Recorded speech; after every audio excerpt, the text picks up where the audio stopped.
Hello everyone and welcome back to UGC NET mentor. I hope you are doing well guys. आज के इस lecture में discuss करेंगे हम 12 जुलाई को हुए एग्जाम के सेकंड शिफ्ट वाले एग्जाम का।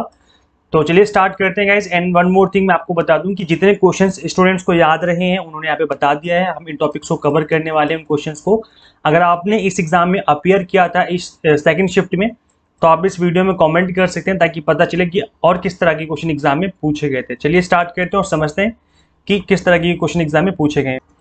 सो गाइस, क्वेश्चन पूछा गया था आपका सैम्पलिंग मेथड के ऊपर। अब मैंने आपको सैम्पलिंग मेथड ऑलरेडी काफी अच्छे से कवर करवा दिए हैं, बट अभी तक आपने नहीं देखा तो देख लेना उस क्लास को।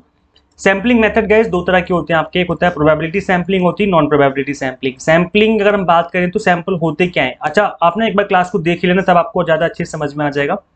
प्रोबेबिलिटी सैम्पलिंग की बात करें तो इसमें सिंपल रैंडम सैम्पलिंग होती है, सिस्टमेटिक, स्ट्रेटिफाइड एंड क्लस्टर। ये आपके चार टाइप्स होती हैं प्रोबेबिलिटी सैम्पलिंग की। एंड नॉन प्रोबेबिलिटी में आता है आपका convenience sampling, convenience sampling, then quota sampling, the judgement and snowball sampling. तो ये आपके नॉन प्रोबेबिलिटी सैम्पलिंग के पार्ट हो जाते हैं गाइस। इनको आप याद कर लेना अच्छे से, इसका स्क्रीनशॉट ले लो ताकि आपको बाद में भी चीज़ें याद रहें, क्योंकि एग्जाम में इसके ऊपर क्वेश्चन दोबारा से बन सकता है। वैसे मैं आपको बता दूं कि अगर आपको ज़्यादा डिटेल में पढ़ना है सैम्पलिंग के बारे में तो आप मेरी ये वाली क्लास देख लेना। इंपॉर्टेंट टॉपिक सीरीज मैंने चलाई थी इसी चैनल पे। क्लास नंबर 7 में हमने डिस्कस किया था types of sampling and sampling methods. तो आप इनको देख लेना, इस क्लास को देख लेना। यहाँ पर मैंने एग्जाम्पल के साथ चीज़ों को एक्सप्लेन किया हुआ है। सो इंपॉर्टेंट टॉपिक जो सीरीज है इसकी प्लेलिस्ट का लिंक दे दूंगा इस वीडियो के डिस्क्रिप्शन बॉक्स में, तो वहाँ पे जाके आप इन सभी क्लासेस को देख सकते हैं। चलिए आगे कंटिन्यू करते हैं गाइस। एक क्वेश्चन पूछा गया था आपसे, which types of communication has the least possible chance of making error. किस तरह की कम्युनिकेशन में गलतियां होने के चांस कम रहते हैं। तो चार ऑप्शन में जो आपका ऑप्शन राइट था that was written communication. Written communication में चांस बहुत कम रहते हैं गलती होने के, बिकॉज आप उन चीज़ों को दोबारा से चीज़ों को वेरीफाई कर सकते हो, बिकॉज रिटन कम्युनिकेशन एक तरीके से चीज़ें देख करके समझ करके करी जाती हैं। इसके अलावा गाइस एक क्वेश्चन पूछा गया था आपके क्वेश्चन एग्जाम में, हुआंग सांग विजिटेड विच यूनिवर्सिटी। ये चाइनीज स्कॉलर जो थे वो कौन सी यूनिवर्सिटी में उन्होंने विजिट किया था। तो Nalanda university was the right answer of this question. Nalanda university is a public central university located in Nalanda district Rajgir in the state of Bihar, India. तो गाइस याद रखिए कि बिहार स्टेट में है, क्योंकि इससे पहले प्रीवियस ईयर में ये भी क्वेश्चन पूछा गया था कि कौन से स्टेट में ये जो है यूनिवर्सिटी स्टैब्लिश्ड है। तो गाइस ये जो लोकेटेड है this is the Bihar state. It is designated as an international institution of national importance and excellence. The international university was established by an act of the Indian Parliament in 2010. 2010 में इसके लिए act बना था, क्योंकि जितनी भी universities होती हैं वो खुद के एक्ट से एस्टेब्लिश की जाती हैं। तो इसका जो एक्ट था वो 2010 में एक्ट बनाया गया था और इसके अकॉर्डिंग इसको सेंट्रल यूनिवर्सिटी का दर्जा दिया गया। ठीक है। नाउ गाइस अगर हम बात करें नालंदा यूनिवर्सिटी की, तो ये 2015 में इसको यूनेस्को हेरिटेज साइट में भी इंक्लूड कर लिया गया है। तो ये भी आपके एग्जाम में पहले क्वेश्चन पूछा गया था कि कौन सी यूनिवर्सिटी को यूनेस्को में एज एन उसको एंट्री दी गई है। तो यूनेस्को हेरिटेज साइट में हमारी इंडिया में नालंदा यूनिवर्सिटी को इसके अंदर एंट्री मिली थी 2015 में। तो इस चीज को आपको याद रखना है, दोबारा से इस पे क्वेश्चन बन सकता है। इसके अलावा क्वेश्चन पूछा गया था कोठारी कमीशन के चेयरमैन कौन थे। सो दौलत सिंह कोठारी, दौलत राम कोठारी। एग्जैक्ट ऑप्शन याद नहीं है स्टूडेंट्स को, तो जो सही लगे मैंने डाल दिए यहाँ पर। इसके अलावा Radha Krishnan and doctor KP Iyer. तो sir guys right answer was it was formed on 14 July 1964। 1964 में कोठारी कमीशन को बनाया गया था और जो चेयरमैन थे उस टाइम UGC के दौलत सिंह कोठारी, इन्हीं को इस UGC के चेयरमैन यही थे, तो इस वजह से इन्हीं को चेयरमैन बनाया गया था कोठारी कमीशन का। तो ये हायर एजुकेशन से रिलेटेड कमीशन था जिसने बहुत सारे रिकमेंडेशन दिए थे। सो इसका राइट आंसर हो जाएगा। एक क्वेश्चन गाइस पूछा गया था आपके एग्जाम में प्लेगरिज्म से रिलेटेड। तो टाइप्स ऑफ प्लेगरिज्म में मैं आपको बता दूं कितने तरह के प्लेगरिज्म होते हैं। वैसे आप चाहें तो उसका स्क्रीनशॉट भी ले सकते हैं। So these are the common types of plagiarism. Complete plagiarism, जहां पर आप कंप्लीट सबमिट कर देते हो किसी दूसरे के काम, कंप्लीट कॉपी आपने सबमिट कर दी अपने नाम से। सोर्स बेस्ड प्लेगरिज्म होता है, डायरेक्ट प्लेगरिज्म होता है, सेल्फ और ऑटो प्लेगरिज्म होता है, पैराफ्रेजिंग प्लेगरिज्म होता है। इसके अलावा मैजिक प्लेगरिज्म होता है जिसके अंदर आप समवन एल्स फ्रेज और टेक्स्ट आप जो है किसी दूसरे का फ्रेज ही यूज कर लिया, मतलब 2-3 लाइन वहां से कॉपी पेस्ट कर लिया अपने रिसर्च में, अपने थीसिस में, तो उसको हम क्या बोलेंगे, मैजिक प्लेगरिज्म। एक्सीडेंटल प्लेगरिज्म होता है जिसमें आप गलती से अनइंटेंशनली चीजें जो है कॉपी हो जाती है नेग्लेक्ट हो करके। इनएक्यूरेट ऑथरशिप हो जाती है, कई बार ऑथर का नाम जो है गलती से कोई दूसरा ऑथर का नाम चढ़ा दिया आपने गलती से, बुक पब्लिश के टाइम पर, या फिर कोई रिसर्च पेपर या फिर कोई थीसिस पब्लिश के टाइम पर, तो ये एक बहुत बड़ी मिस्टेक हो जाती है। तो गाइस ये कुछ टाइप्स ऑफ प्लेगरिज्म, इनको आप गो थ्रू कर लेना, ये भी एग्जाम में क्वेश्चन बना था, तो दोबारा से मे भी शायद बन जाए इस पे। इसके अलावा गाइस बैरियर ऑफ कम्युनिकेशन पे एग्जाम में क्वेश्चन बना था, तो बैरियर ऑफ कम्युनिकेशन में मैंने आपको क्लास नंबर 9th में डिस्कस किया था इंपॉर्टेंट टॉपिक सीरीज, जिसमें मैंने आपको डिस्कस किया था बैरियर्स टू इफेक्टिव कम्युनिकेशन। तो ये काफी इंपॉर्टेंट क्लास थी, एक बार गो थ्रू कर लेना। ये जो इंपॉर्टेंट टॉपिक सीरीज है गाइस, इस सीरीज की तो हर एक क्लास इंपॉर्टेंट है, क्योंकि मैंने ऑल 10 यूनिट्स के जितने भी इंपॉर्टेंट टॉपिक होते हैं इनको मैंने कवर करवाया था। मतलब कहने का ये है कि जो पेपर 1 की ऑल 10 यूनिट्स होती हैं, इसमें जो मोस्ट इंपॉर्टेंट टॉपिक है, जिनके एग्जाम में आने के चांस बहुत ज्यादा 99% से लेकर के 100% के बीच में चांस रहते हैं, उन टॉपिक को कवर किया गया इंपॉर्टेंट टॉपिक सीरीज में। तो इस सीरीज को फॉलो कर लोगे तो डेफिनेटली आपकी काफी हेल्प हो जाएगी। इस सीरीज का लिंक मैं दे दूंगा इस वीडियो के डिस्क्रिप्शन बॉक्स में। गाइस इसके अलावा क्वेश्चन पूछा गया था characteristics of a teacher, teacher की क्या विशेषताएं होनी जरूरी हैं। सो गाइस कुछ क्वालिटीज हैं, लाइक कम्युनिकेशन आपकी अच्छी होनी जरूरी है, ताकि जो आप बोलो वो सामने वाले को समझ में आए कि आप बोल क्या रहे हो, ऐसे नहीं ऐसे कर रहे हो, या मतलब कुछ होते नहीं, कुछ बहुत ज्यादा स्पीड से, भयंकर स्पीड से बोलते हैं। अच्छा मैं भी स्पीड से बोलता हूँ, लेकिन पता है मेरी क्या इंटेंशन रहती है, मेरी स्पीड से बोलने की इंटेंशन ये रहती है कि ना सिर्फ पढ़ाने के टाइम पे मैं स्पीड में बोलता हूँ, बल्कि मैं बाकी घर पे भी मैं काफी स्पीड से बोलता हूँ अपने लोगों से। क्यों? मुझे लगता है कि यार इतना धीरे धीरे बात करके टाइम वेस्ट करके क्या फायदा, जल्दी से बोलो, बात खत्म करो, आगे बढ़ो, कोई दूसरा काम करो, है ना। तो हमें ज्यादा प्रोडक्टिव रहने की जरूरत है। तो इतना भी स्लो मत बोलो कि अपना भी टाइम वेस्ट करो, सामने वाला के भी टाइम वेस्ट करो। 10 मिनट बोल रहे हो तो इस तरीके से बोलो कि मतलब ज्यादा से ज्यादा कंटेंट जो है डिलीवर किया जा सके, बट वो स्पीड इतनी भी ज्यादा ना हो कि सामने वाले को समझ ही ना आए। तो कम्युनिकेशन आपकी अच्छी होनी बहुत जरूरी है। एज ए टीचर लिसनिंग आपकी अच्छी होनी चाहिए, आप सुनो कि सामने वाला क्या बोल रहा है आपसे। कोलैबोरेशन का मतलब है कि आप सहयोग करो कामों में, एडेप्टेबिलिटी होनी चाहिए, आप चीजों को अडेप्ट कर लो इजीली। एम्पैथी होनी चाहिए, दैट इज की सहानुभूति हो आपके अंदर दूसरे स्टूडेंट्स को लेकर के या बाकी चीजों को लेकर के। एंड सबसे इंपॉर्टेंट है आपका पेशेंस, आपके अंदर टीचर के अंदर धैर्य का होना बहुत जरूरी है। कई बार क्या होता है टीचर को गुस्सा आ जाता है, क्योंकि स्टूडेंट्स हैं भाई, कुछ ऐसे वैसे छोटी ऐसी एनोइंग एक्टिविटीज कर देते हैं जिसकी वजह से टीचर को गुस्सा आ जाता है। तो पहले के टाइम पे क्या होता था, टीचर धर के कूट देते थे, पकड़ के कूट देते थे। अब क्या है कि कूटना अलाउड तो है नहीं, तो इसलिए आपको पेशेंस रखना बहुत जरूरी है। तो टीचर के अंदर पेशेंस होना बहुत जरूरी है। इसके अलावा एक क्वेश्चन पूछा गया था आपसे, question on teacher centred method, मतलब एक ऐसे मेथड्स होते हैं टीचर सेंटर्ड मेथड, वो मेथड होते हैं जो कि टीचर के ऊपर ज्यादा फोकस रहता है, मतलब इन मेथड्स में टीचर ज्यादा इंपॉर्टेंट होता है, अगर टीचर नहीं होगा तो क्लास नहीं होगी, इस तरह के मेथड्स होते हैं। और गैस इसके अलावा आपका मूक के ऊपर क्वेश्चन पूछा गया था, तो इसकी फुल फॉर्म याद कर लीजिए, that is massive open online courses.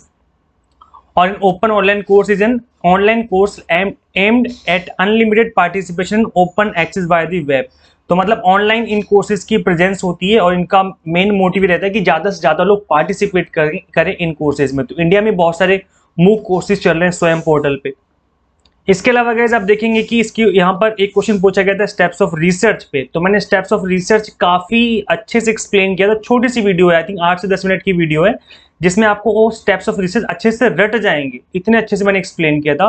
Premium class की क्लास नंबर 18 है, तो मैं प्रीमियम क्लासेस के लिंक पे दे दूंगा। अदरवाइज आप हमें यूजीसी नेट मेंटोर लिखना यूट्यूब पर और आगे लिख देना स्टेप्स ऑफ रिसर्च, तो निकल के आ जाएगी मेरी ये वाली वीडियो। तो आप ऐसे भी करके देख सकते हो। आगे बढ़ते हैं गाइस, एक क्वेश्चन पूछा गया था आपका टी टेस्ट के ऊपर। गाइस ये देखो, अगर आपको याद होगा कि 9 जुलाई को जो एग्जाम हुआ था तब भी टी टेस्ट के ऊपर क्वेश्चन पूछा गया। तो आज 12 तारीख है 12 जुलाई, तब भी इसके ऊपर क्वेश्चन पूछा गया। तो अब मैं आपको वही बताने की कोशिश कर रहा हूं कि टॉपिक बार बार रिपीट हो रहे हैं। अब आपको पता है कि हाइपोथेसिस टेस्टिंग में टी टेस्ट पढ़ लो, आप जेड टेस्ट पढ़ लो, एनोवा पढ़ लो, काई स्क्वायर टेस्ट पढ़ लो, इनको पढ़ लो अच्छे से, बिकॉज यहाँ से क्वेश्चन बन रहे हैं बार बार, और बन रहे हैं तो इसका मतलब आपको पढ़ना चाहिए।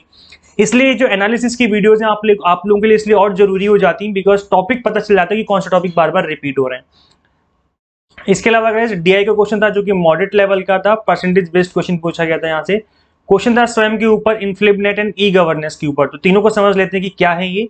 स्वयं is an acronym that stand for study webs of active learning for young aspiring minds. It is an Indian massive open online course platform. तो इसकी फुल फॉर्म आप लोग याद कर लीजिए, बिकॉज कई बार स्वयं की तो फुल फॉर्म ही पूछ लेते हैं।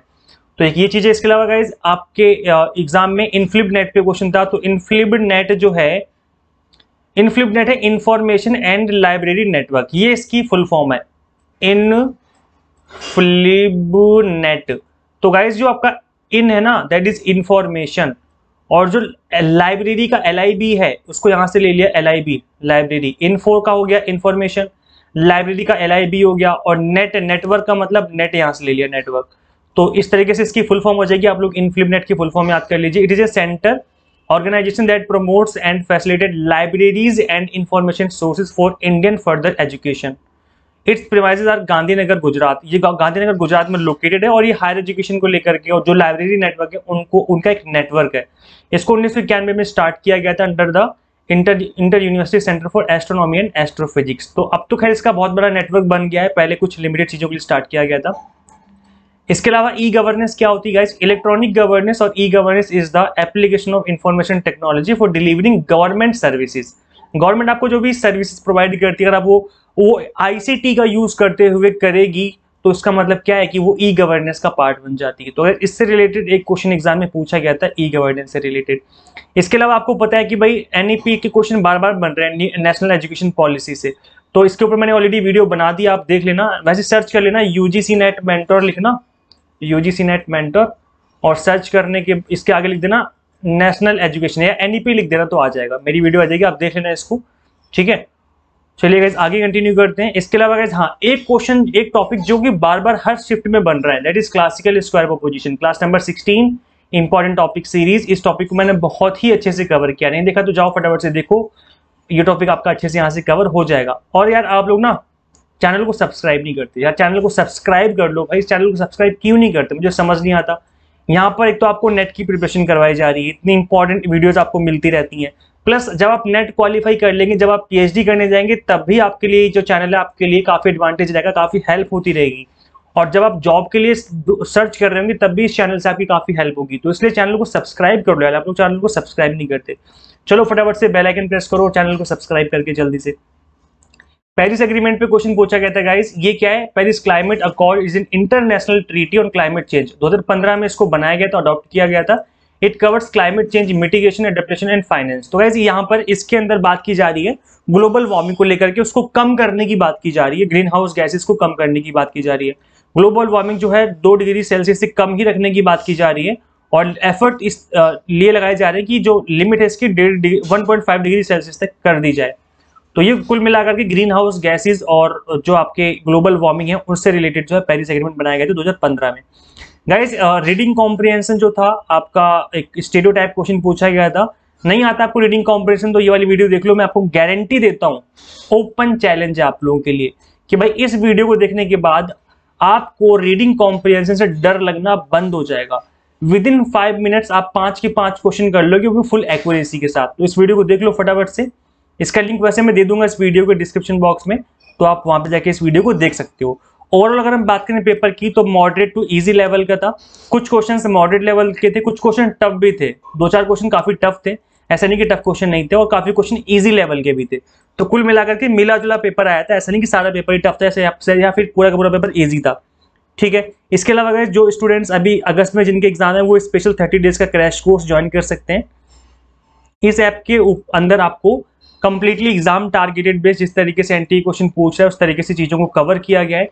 इस ऐप को आप इंस्टॉल कर लीजिए अपने मोबाइल फोन में। हिंदी मीडियम, इंग्लिश मीडियम दोनों ही स्टूडेंट्स इस ऐप को इंस्टॉल कर सकते हैं। इसमें 95 ऑनलाइन मॉक टेस्ट है, ताकि आप प्रैक्टिस कर सके। तो अलग से मॉक टेस्ट परचेज करने का क्या फायदा, जब वो भी आपको क्रैश कोर्स के अंदर ही मिल रहा है।